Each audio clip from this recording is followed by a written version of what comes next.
Je suis tellement contente à chaque fois de retrouver Julie Poirier. Alors aujourd'hui, Julie... Si, vous nous entendez, Julie. Le plateau vous entend, Julie. Le plateau vous entend. Vous êtes à Châteaubourg, juste à côté de Rennes. Julie, vous avez un très joli chapeau. Ça vous va très très bien. C'est l'autre pays du soja. Alors, la filière du soja n'arrête pas de se développer en France. La France ne veut plus du tout importer de soja brésilien, principale cause de déforestation là-bas, évidemment. Alors, je crois qu'on vient de terminer la récolte. Oui, on est sur la fin, Julia, vous l'avez dit. Vous voyez, là, regardez, on a un énorme camion benne qui vient déverser ce matin du soja qui arrive tout droit de la coopérative. Regardez, il est là, le soja français sans OGM. Il y en a des tonnes qui arrivent ici tous les jours.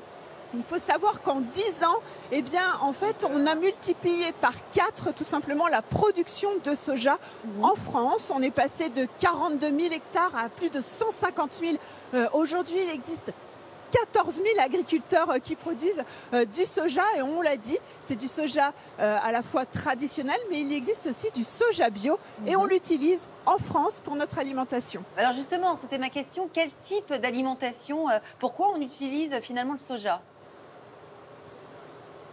Alors, il y a deux alimentations possibles. Il y a l'alimentation animale qui représente 80% de la production et l'alimentation humaine. Alors, vous voyez, ce soja qui est arrivé ici, il va rentrer dans l'usine qui est juste à ma droite. Alors, il y a tout un process, bien évidemment, pour le rendre comestible. C'est ce qu'on va vous expliquer. Vous allez voir, je vous emmène avec moi. Venez.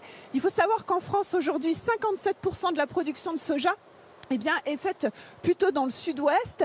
Le reste est fait du côté de l'est. Et on commence à développer aussi quelques champs de soja ici dans l'est. Olivier, bonjour. Bonjour. Merci en tout cas d'être avec nous ce matin, de nous accueillir sur notre petit plateau de chimiste. On l'a vu, ça c'est pour l'alimentation à la fois animale et humaine. Ici, on transforme les produits. Qu'est-ce que c'est ça? C'est la graine qui vient de sortir du camion, c'est ça? Exactement. Donc ça, c'est la graine, c'est la matière première telle qu'on la réceptionne sur le site de Sojasun. Et donc cette graine, on va faire une transformation mécanique. Donc les premières étapes, ça va être la dépelliculer. Donc ça, c'est la cellulose qui part en alimentation donc animale. Et on obtient ainsi les cotylédons qui sont la matière première pour faire le jus de soja. Oui, d'accord. Et donc c'est ça qui se transforme après en jus de soja.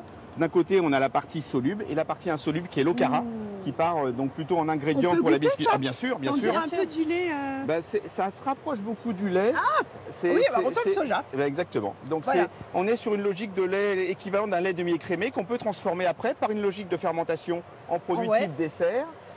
En jus, bien évidemment. Et puis aussi, ces graines peuvent être texturées pour faire des steaks de soja. Voilà. Regardez Thomas et Julia, c'est votre petit steak de midi, petit steak de soja. Moi, j'adore ça. Je prends beaucoup de yaourt au soja, moi. Ah, vous seriez ravis d'être ici, Julia, en tout cas. Il y a une question qu'on se pose tous. Julia, vous allez peut-être être d'accord avec moi. Est-ce qu'on va pouvoir un jour être autonome? Exactement. Est-ce qu'on va pouvoir produire suffisamment? Est-ce qu'en France, on va pouvoir... Est-ce qu'on va pouvoir produire suffisamment pour éviter d'importer ce soja qui vient du Brésil?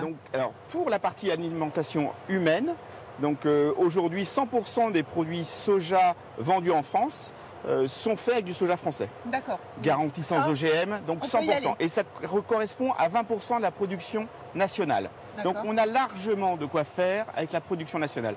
Pour pouvoir par contre avoir assez de soja pour nourrir les animaux, ce sera très très difficile. Donc la vraie logique, c'est de se dire qu'il faut un peu basculer notre modèle alimentaire.